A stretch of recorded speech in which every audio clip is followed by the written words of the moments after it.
বাবা নবীর সাহাবীকে আপনি এভাবে বিতাড়িত করবেন না। আমি একটু কথা বলতে চাই বাবা। আমার এই বিয়ের জন্য কিন্তু আল্লাহর নবী বিশ্ব নবীকে তুমি বলেছিলে আমার পছন্দ মতো নবীর পছন্দ মতো ছেলের সঙ্গেই তুমি আমাকে বিয়ে দিবে। আল্লাহর নবী তারপরে কিন্তু দায়িত্ব নিয়েছে, কিন্তু এখন যদি তুমি তাকে তাচ্ছিল্য করে বিদায় করে দাও, এ অপমান কিন্তু স্বয়ং বিশ্ব নবীর হবে। আমি তোমাকে বলতেছি বাবা শোনো, এই বিয়েতে যদি আমি রাজি হই তাহলে আমার মা খুশি হবে, তুমি খুশি হবে, আল্লাহর নবী বেজার হবে। আর আমার এই সুন্দরী চেহারা একদিন থাকবে না, সুন্দর স্বাস্থ্য কিন্তু চলে যাবে। কবরে যার সঙ্গে সঙ্গে কিন্তু নবীর সুপারিশ লাগবে। আমি তোমাকে বলতেছি বাবা, এই বিয়েতে তুমি রাজি থাকো আর না থাকো, আমি তোমাকে ওই আল্লাহর শপথ করে বলতেছি, জীবনে যদি কাউকে স্বামী হিসাবে পেতে হয়, নবীর পছন্দ মতো সাহাবী কালো সাহাবী হযরতে সাদ সালামি ব্যতীত জীবনে আর কাউকে কোনোদিন বিয়ে করব না। সুবহানাল্লাহ বলেন। আমার ভাইরা, নবীর অনুসরণ কত কঠিন। সঙ্গে সঙ্গে আব্দুর রহমান মেয়েটিকে থামানোর চেষ্টা করে, তখন থামেনি। কোটিপতি আব্দুর রহমান তখন কালো সাহাবী সালামীকে বলতেছে, বাবা সালামী তুমি শোনো, আল্লাহর নবীকে বলে দিও এই বিয়েতে আমাদের ভুল হয়ে গেছে, আমরাও রাজি আছি। আমি শর্টকাট করে বলতেছি, নবীর সাহাবী গিয়ে আল্লাহর নবীকে যখন খুলে বলেছে, নবী তখন ডাকতে বলতেছে, সাদরে এতদিন পর্যন্ত আমি ছিলাম তোমার বিয়েতে শুধুমাত্র ঘটক, কিন্তু এখন আমি নবী আর ঘটক নয়। আমি নবী বললাম ইনশাল্লাহ তোমার বিয়েতে আমি খুতবা পড়ে আমি নবী তোমার বিয়েতে বিয়ে পড়ানোর দায়িত্ব নিয়ে নিলাম। আল্লাহর নবী বলতেছে, শুভ কাজে আর দেরি নয়, তোমাকে বিয়ে আজকেই করতে হবে, যেহেতু ওরাও রাজি আমরাও রাজি। তো তুমি বিয়ে করবে, তোমার মহারানার টাকা দাও। আপনারা বলেন তো মহারানা বিয়েতে দরকার আছে না নেই? বলে ধনী গরিব ছোট বড় সবারই কিন্তু মহারানা ছিল। বিয়ের শর্ত হলো ছেলেকে মোহর দিতে হবে, কিন্তু এখন কিন্তু আর মোহর লাগে না, বরং এখন উল্টো আরো পাওয়া যায়। ঠিক না বে ঠিক বলে? উল্টো পাওয়া যায়। এজন্য আগে ছেলেরা বিয়ে করতো আর মেয়েরা বিয়ে বসতো, আর এখন স্মার্ট যুগে মেয়েরাই বিয়ে করে আর ছেলেরা বিয়ে। আপনারা বলেন হুজুর এর একটা কথা হলো। আমি থাকি বগুড়াতে, চাকরি করি কাহালু, আমার শ্বশুর বাড়ি এলাকায় একটা ফাজিল ডিগ্রি মাদ্রাসা, আমি কিন্তু প্রভাষক। তো আমি মাঝে মাঝে সিএনজিতে যাই, যেতে যেতে দেখি যারা শিক্ষকতা করে একই টাইমে কিন্তু যায়। সব জায়গার মাস্টারির টাইম একই না, 10টায় ক্লাস শুরু হয়, স্কুল কলেজ হাই স্কুল এক। তো সিএনজি যেতে যেতে পরিচয় হলো একদিন এক ম্যাডামের সাথে। তা আমি একদিন বললাম যে আপু আপনার কতদিন চাকরি হলো? বলতেছে 3 বছর হলো ভাই। আমি তখন বললাম বিয়ের কি খবর, বিয়েটি? তখন বলতেছে না ভাইয়া এখনো বিয়ে করিনি। আমি বললাম কে রে, বিয়ে করিনি বলা লাগতো, এখনো বিয়ে বসিনি। করিনি মানে কি? মানে হলো ও জানে যে যাকে বিয়ে করবে তাকে অন্তত 10 লাখ টাকা দেওয়া লাগবে। যাই টাকা দেয় তাই করে, আর যাই টাকা নেয় তাই বিয়ে বসে। এখনকার মেয়েরা টাকা দেয়, ছেলেরা নেয়, এজন্য ছেলেরা বসে, মেয়েরা বিয়ে। আমার বাপ বিয়ে করছে, আমরা বিয়ে করেছি, আগামী প্রজন্ম কিন্তু বিয়ে করবে না, বিয়ে বসবে। যেন বউ যা বলে তাই শুনতে হয়, বইয়ের অবদ্ধ হওয়া কিন্তু সম্ভব। আল্লাহ নবী ডাক দিয়ে বললেন, সালামী তোমার মোহর কই? সালামী তখন বলে, ওগো আল্লাহ নবী বিশ্ব নবী আপনি তো জানেন আমি সালামী 8 মাস আগে মুসলমান হওয়ার কারণে আমার মা বাবা বাড়ি থেকে বের করে দিয়েছে। আমার পকেটে কোনো টাকা নাই, কোনো সামর্থ্য নাই, আপনি আমাকে খাবার দিলে আমি খাই, না হলে না খেয়ে থাকি। আমি আসামের সুপার ভিতরে থাকি, টাকা সম্পদ পাবো কোন জায়গায়? নবী তখন মুস্কি হেসে বলতেছে, বাবা অবশ্যই তোমাকে মোহরের ব্যবস্থা করে দিব। এরপরে আল্লাহ নবী বিশ্ব নবী একটা ছোট চিঠি লিখে দিলেন আল্লাহ নবীর জামাই হযরত ওসমান গনির কাছে। আমি আপনাদের কাছে একটু শুনতে চাই, বলেন তো নবীর জামাই হযরত ওসমান গনি জান্নাতি সাহাবীর ভিতরে কত নম্বর সাহাবী? আপনারা জানেন না? শুক্রবারের দিন আপনাদের ইমাম সাহেব বলে না, কলান নবী সাল্লাল্লাহু আলাইহি ওয়াসাল্লাম আরহামু উম্মতি বি উম্মতি আবু বকর ওয়া আশাদুহুম ফি আমরিল্লাহিল উমর ওয়া আসতাকুহুম হায়াআন উসমান ওয়া আকদাহুম আলী। তাহলে বলেন তো হযরত ওসমান কয় নম্বর? তৃতীয় নম্বর, তৃতীয় আবু বকর হলেন 1 নম্বর, হযরতে ওমর হলেন 2 নম্বর, ওসমান হলেন 3 নম্বর, আর আলী রাদিয়াল্লাহু তাআলা আনহু হলেন 4 নম্বর। আল্লাহ বলেন আমি আল্লাহ পৃথিবীতে সবাই গরিব, একমাত্র আমি আল্লাহ ধনী। আল্লাহু গনিউন ওয়া আনতুমুল ফুকারা ইল্লা ওসমান গনিউন। দুনিয়াতে সবাই গরিব, একমাত্র ওসমান ধনী। সেই ওসমানের কাছে নবী চিঠি লিখে দিলেন, ওসমান রে, আমি নবী যাকে পাঠালাম ওই লোকের হাতে তুমি কিছু টাকা একটু দিয়ে দিও, সম্পদ দিও। ওসমান গনির কাছে কালো সাহাবী চিঠিখানা যখন নিয়ে গেছে বন্ধু, ওসমান গনিকে নবী বলেছে, গনি রে, আমি তোমাকে বললাম তুমি এই বিয়ের মহারণার জন্য 200 স্বর্ণ মুদ্রা, আরবিতে বলা হয় দিনার, 200 দিনার একটু দান করে দিও। এই ভাইয়ের জন্য তুমি বিয়ের একটু সহযোগিতা করিও। হাদিস শরীফের ভিতরে আছে হযরত ওসমান গনি ওই চিঠি বুকের ভিতরে নিয়ে কাঁদতেছে আর বলতেছে, নবীজি পেটে পাথর বেঁধে থেকেছেন, কোনোদিন আমার কাছে কোনো কিছু চান নাই। আজকে ইসলামের জন্য আপনি 200 চেয়েছেন, আমি 200 দিব না, কারণ আপনি সানি না আজকে চেয়েছেন, আপনি চেয়েছেন যত দিব মালিক দিবে প্রতিদান। আল্লাহ নবীকে খুশি করার জন্য ওসমান গনি সুন্দর একটা এরকম প্যাকেটের ভিতরে যত স্বর্ণ মুদ্রা ধরে তত স্বর্ণ মুদ্রা দিয়ে মুখ টুইটম্বর করে প্যাকেট করে দিয়া কালো সাহাবীর হাতে যখন প্যাকেটটা তুলে দিছে, কালো সাহাবী 1 পা 2 পা করে এনে যখন নবীর সামনে দিয়েছে, আল্লাহ নবী বলতেছে, গণনা করো। আপনার আলেম ওলামা আছেন, আরবিতে গুনতেছেন, ওয়াহিদুন, ইসনানি, সালাসাতুন, আরবাতুন, খামসাতুন, এভাবে করতে করতে আশারা মানে হলো 10, আশারাতুন, আশার মানে হলো 10, তারপরে ইশরুনা মানে হলো 20, সালাসুনা 30, আরবাউনা 40, খামসুনা 50, সিত্তুনা 60, সাবুনা 70 করতে করতে যখন 100 হয়ে গেছে, আল্লাহ নবী বলতেছে আরো কতটুকু আছে, গুনতে গুনতে দেখা যায় 200 পর্যন্ত যখন হয়ে গেল, আল্লাহ নবীকে সাহাবী বলতেছে, হুজুর আরো অনেকগুলো আছে। নবী তখন বলতেছে, ওসমান রে, এই জন্যই তোমার সম্পদ আরো বাড়তেছে। নবী বললেন, পুরো প্যাকেটটা সুন্দর করে রেখে দাও, এটা তোমার শিল্পপতি কোটিপতি মেয়ে, ওই কোটিপতির মেয়েকে তুমি মোহর দিবা, আর তোমার বিয়েতে মার্কেট করার জন্য তো টাকা লাগবে। নবী বললেন, অন্য কোনো মানুষের কাছে আমি পাঠাবো না, তুমি এবার চলে যাও। আমার 4র্থ সাহাবী আর আমার সিরিয়ালে 2য় নম্বর জামাই, নবীর 4র্থ জান্নাতি সাহাবী হলেন হযরতে আলী। আলী হলেন হযরতে বিশ্বনবী সাল্লাল্লাহু আলাইহি সাল্লামের 4র্থ নম্বর সাহাবী। আচ্ছা 4র্থ কেন বলেন তো? কি জন্য 4 হলো? কথায় কথা লম্বা হয়। আসলে সবাই 1 নম্বর, কিন্তু 4 জন 4 দিক থেকে 1 নম্বর। সুবহানাল্লাহ বলেন। হযরত আবু বকর হলেন ধৈর্যশীলতার দিক থেকে 1 নম্বর, সাইয়েদনা ওমর হলেন বীরত্বের দিক থেকে 1 নম্বর, ওসমান গনি হলেন সম্পদ দান করার দিক থেকে 1 নম্বর, আর আলী শেরেকদার শক্তি এবং বুদ্ধিমত্তার দিক থেকে 1 নম্বর। সুবহানাল্লাহ বলেন। হযরত আলীকে আল্লাহ এত জ্ঞান দিছিল, হযরত আলীকে কেউ কোনোদিন ঠকাতে পারেনি। কোন বেঈমান এসে যদি নবীকে সাহাবীদেরকে বেশি পণ্ডিতে দেখাতো, হযরত আলী তাদেরকে এমন কথা বলতো, যার বাচ্চা দেয় আপনি গুনতে পারবেন? আপনি মানুষ ডিম বাচ্চা দেয়, গরু বাচ্চা দেয়, হাঁস ডিম দেয়, বাছুর, এভাবে করে দেন তো কয়টা ঠিকে যাবে? প্রশ্ন দেখে আল্লাহ নবীর সাহাবী আলী বুঝতে পারলেন এটা ইসলাম বিরোধী প্রশ্ন, দেখে কিন্তু বোঝা যায়। হযরত আলী তখন বলতেছে, ভাইজান পৃথিবীতে কোন কোন প্রাণী ডিম দেয়, কোন কোন প্রাণী বাচ্চা দেয়, এটা তো আমি তোমাকে খুলে বলা আমার পক্ষে সম্ভব নয়, অত সময় নাই। আমি তোমাকে একটা সূত্র বলি, তুমি বাড়িতে গিয়ে মিলাই নিও। এই পৃথিবীতে যেগুলো প্রাণীর এই কান, বাইরে থেকে কান দেখা যায়, প্রত্যেকটা প্রাণী কিন্তু সরাসরি বাচ্চা দেয়, আর যেগুলো প্রাণীর কান দেখা যায় না, কেউ বাচ্চা দেয় না, ডিমের মাধ্যমে তারা বাচ্চা দেয়। এবার ইহুদি বলতেছে, দাঁড়াও হিসাব মিলাই নেই। ইহুদির বইয়ের 3টা বাচ্চা, কান দেখা যায়, সুবহানাল্লাহ বলেন। উটের কান আছে, বাচ্চা আছে, দুম্বার কান আছে, বাচ্চা আছে, হাঁস মুরগির কান নাই, পাখির কান নাই, এর জন্য বাচ্চা নাই, ডিম আছে। এইরকম আলী ছিলেন এমন একজন পণ্ডিত। নবী তখন আলীর কাছে চিঠি লিখে বললেন, আলী রে, এই চিঠি পাওয়ার পরে তুমি মেহেরবানি করে 100 সোনার মুদ্রা দিয়ে দিও। হযরত আলী ফাতেমার কাছে গিয়ে বলে, ফাতেমা রে, বিশ্বনবী নিজের জন্য চাননি, ইসলামের প্রয়োজনে নবমুসলিমের জন্য চাইছে, কি দেওয়া যায়?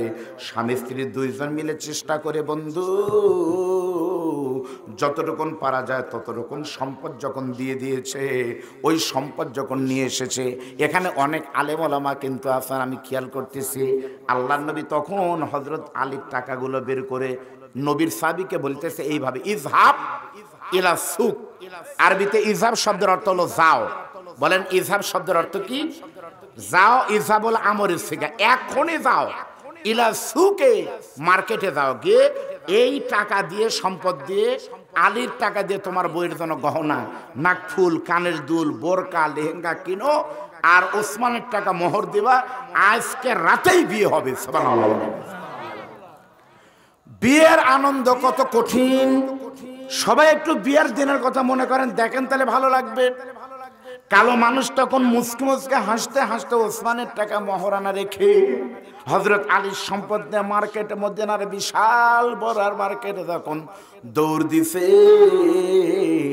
এক দৌড়কে মার্কেটের ভিতরে গিয়ে ভাইজান, বগুড়া নিউ মার্কেটের মতো বড় মার্কেটে গিয়ে বলতেছে, ভাইজান দুটা বরকা দাও, নাকের ফুল, কানের দুল, কসমেটিক্স, লেহেঙ্গা। হাদিস বলতেছে, গপ্প মনে করবেন না, নবী বলতেছে তোমার বিবির চক্ষু শীতল হয় এবং সুন্দর সুন্দর পোশাক পরিচ্ছেদ, গহনা তুমি সুন্দর করে কিনে আনো। এই কিনতেছে, সুন্দর করে লাগেজ ভরাচ্ছে, কিনতেছে। এমন সময় বাহিরে, মার্কেটের বাহিরে, বাজারের বাহিরে দুইজন নবীর সাহাবী ডুকরে ডুকরে কাঁদতেছে আর বলতেছে, তোমরা কই? জিহাদ, জিহাদ ফি সাবিলিল্লাহ। তখন নবীর সাহাবী দৌড়ে এসে বলতেছে, ভাই কিসের জিহাদ? তখন বলতেছে, তুমি কি শোনোনি রে সাত সালামি, কালো মানুষ, তুমি বিয়ের ধান্দায় মত্ত আছো। তুমি কি শোনোনি বেঈমান আবু জেহেল মক্কা থেকে মদিনা আক্রমণ করেছে, বেঈমান নিয়ত করেছে আল্লাহর নবীর মাথা কেটে তারপরে মদিনায় ফিরে যাবে, নবীকে মক্কায় ফিরে যাবে। নবীকে যদি রক্ষা করতে চাও, তাড়াতাড়ি করে জিহাদের ময়দানে ঝাঁপিয়ে পড়ো। এখন তুমি সিদ্ধান্ত নাও, বিয়ে করবে নাকি মার্কেট করবে, তুমি নবীকে খুশি করবে, তোমার ব্যাপার। নবীর কালো সাহাবী তখন বিপদে পড়ে গেলেন, এখন আমি কি করব? একদিকে নবীর জীবন, আরেকদিকে আমার বাসর রাত। একবার চিন্তা করেন তো, ওই জায়গায় যদি আপনি হতেন তাহলে কি হলেনি? আপনি করেননি মেরাজ যুদ্ধ পাওয়া যাবি, আগে বেটার বিয়ে দেই। জোরে বলেন কথা ঠিক না বেঠিক? আমি হলে হয়তো তাই বলতাম। শুধু টুপি দেওয়ার নাম ভালোবাসা না, ভালোবাসা কত কঠিন। আয়াত কিন্তু পড়েছি, নবীকে ভালোবাসা লাগবে। অনুসরণ কেমনে করতে হবে শুনে নেন। মন বলতেছে বিয়ে করো, আর ইমান বলতেছে রে সালামি।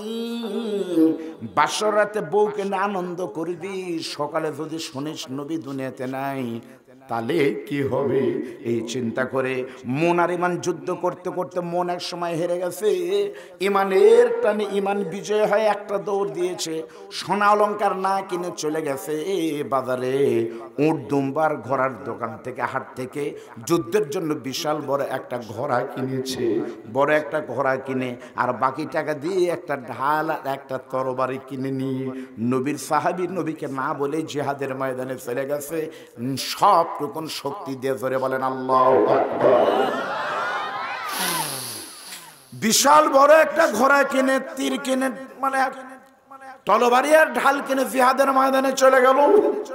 রাতের অন্ধকারে জিহাদ করতে করতে নবীর সাহাবী যেদিকে যায় সেদিকে কাফেরদেরকে কচু কাটা করা যখন শুরু করেছে, মুহূর্তের ভিতর চতুর্দিকে খবর হয়ে গেল, এই কালো সাহাবীকে যদি আমরা ঠেকাতে না পারি তাহলে কিন্তু আমরা জিতব না।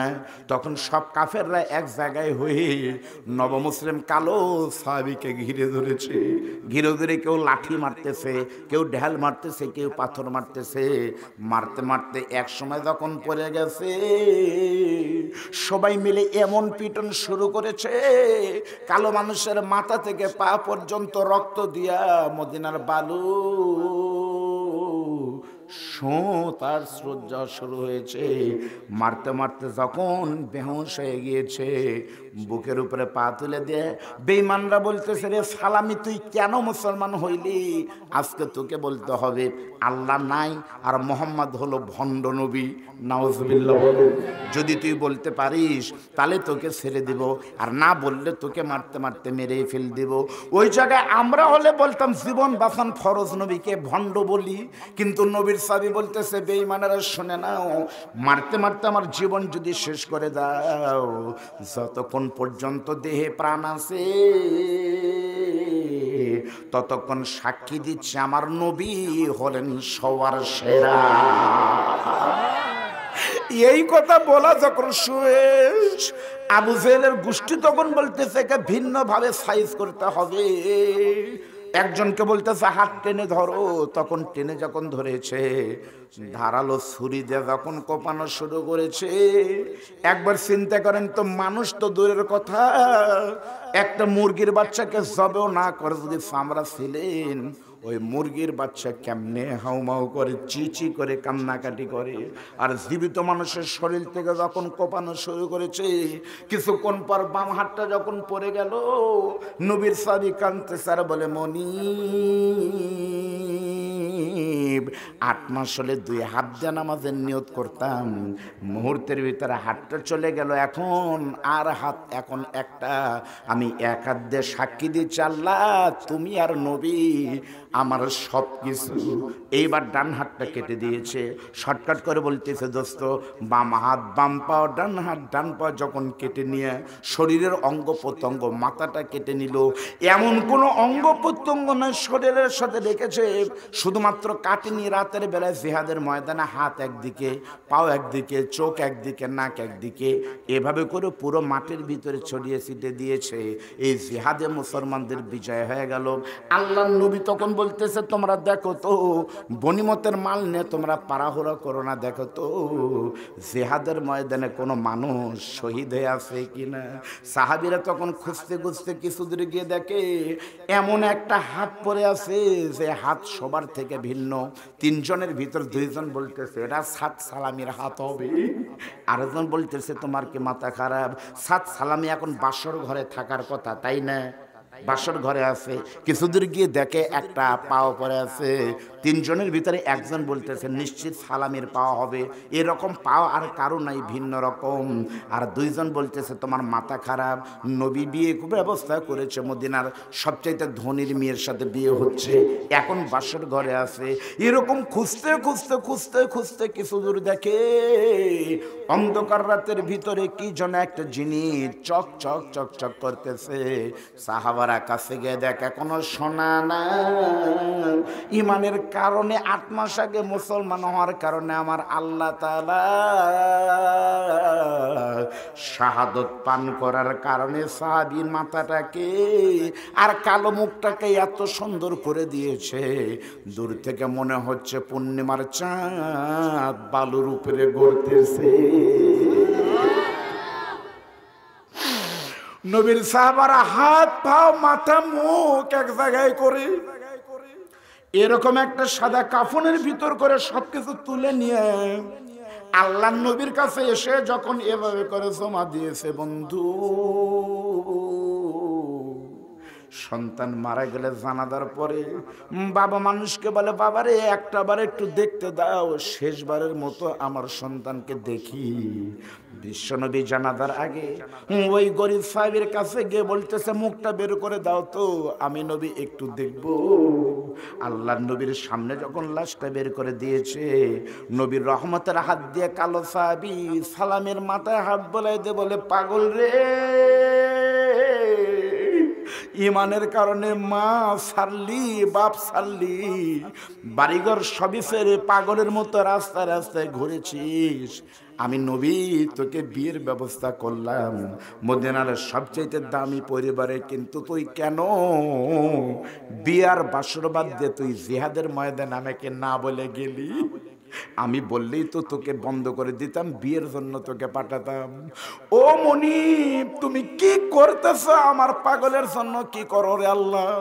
জানাজা শেষ করে নবী নিজে কবরের ভিতর নেমে গিয়া কালো সাহাবীকে কবরের ভিতরে শোয়াই দিয়ে বলতেছে, মনিব আমি আমার সালামের প্রতি এখন পর্যন্ত খুশি ছিলাম, আর এখন থেকে জান্নাতের দায়িত্ব তুমি নিয়ে নাও। এ কথা বলে নবী আকাশের দিকে তাকিয়ে মুছে হাস কাঁদতেছে, অজন্যনে কাঁদতেছে, সাহাবারা কাঁদতেছে। কিছুক্ষণ পর নবী আবার মুসকে মুসকে হাসতেছে। সাহাবারা বলে, ওগো নবী, বুঝলাম না আপনি কাঁদতে কাঁদতে কেন হাসতেছেন? নবী বলতেছে, কান্নার কারণ হলো আমার সালামি ইমানের কারণে সবই দিয়ে দিয়েছে, আর হাসার কারণ হলো তোমরা শুনে নাও, আমি তাকায় তাকায় দেখতেছি আমার সালামি এখন জান্নাতের ভিতরে আছে, আর সালামির বিয়ের আয়োজন দুনিয়াতে হয়নি, এজন্য আল্লাহ তাআলা জান্নাতে আজকে রাতেই ওর বিয়ের ব্যবস্থা করেছে। ওর বউকে হবে এই নিয়ে জান্নাতের হুরেরা মারামারি শুরু করেছে, ধাক্কা ধাক্কি করতেছে। এই দৃশ্য দেখে আমি নবীর বড় আনন্দ হচ্ছে। তোমরা শুনে নাও, ইমানের কারণে জীবন সম্পদ সবকিছু বিসর্জন দেওয়ার কারণে আমার সালামির বউ হওয়ার জন্য জান্নাতের হুরেরা ধাপড়া ধাপড়ি লেগেছে। প্রিয় ভাইয়েরা, এর নাম হলো ইমান, এর নাম হলো নবীর অনুসরণ।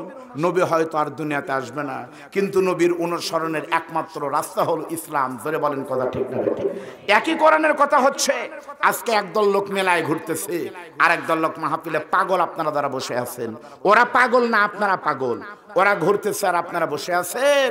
মনে রাখবেন, আপনারা হলেন আল্লাহর পাগল। মনে রাখবেন এই কথা। ওরা মুসলমান, আবার বেলা শেষে কিন্তু ওরা বলবে সকালে ওটা জান্নাত আমরাই পাবো।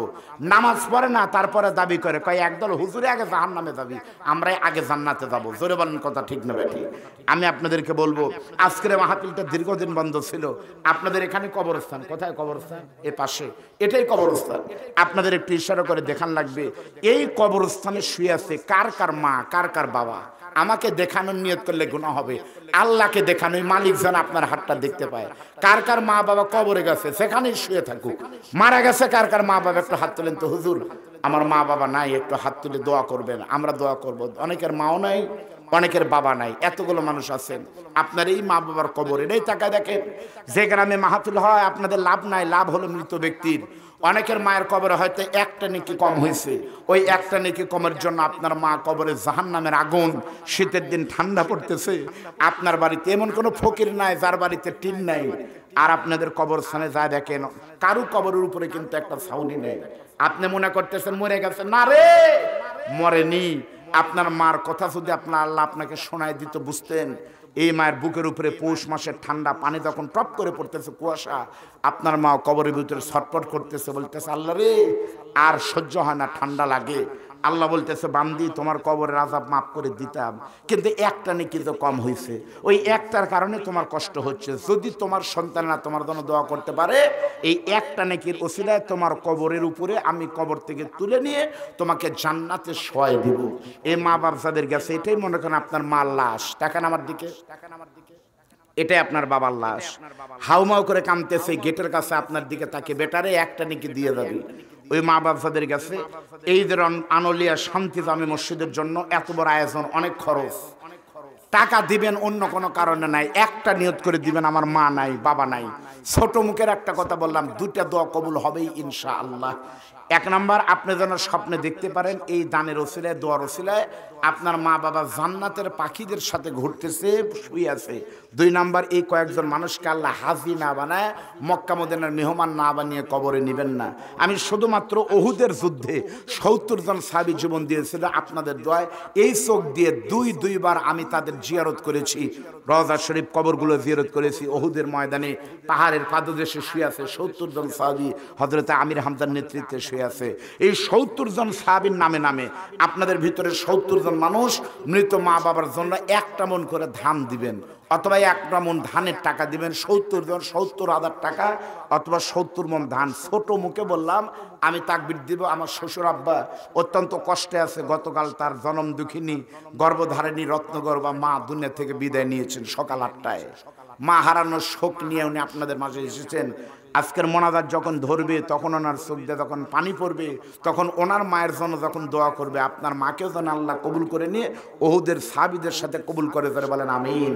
এখানে লেখার মতো কোনো লোক নাই, আপনাকে লাশ পাহারা দেওয়ার দ্বারা ছুটে গেল।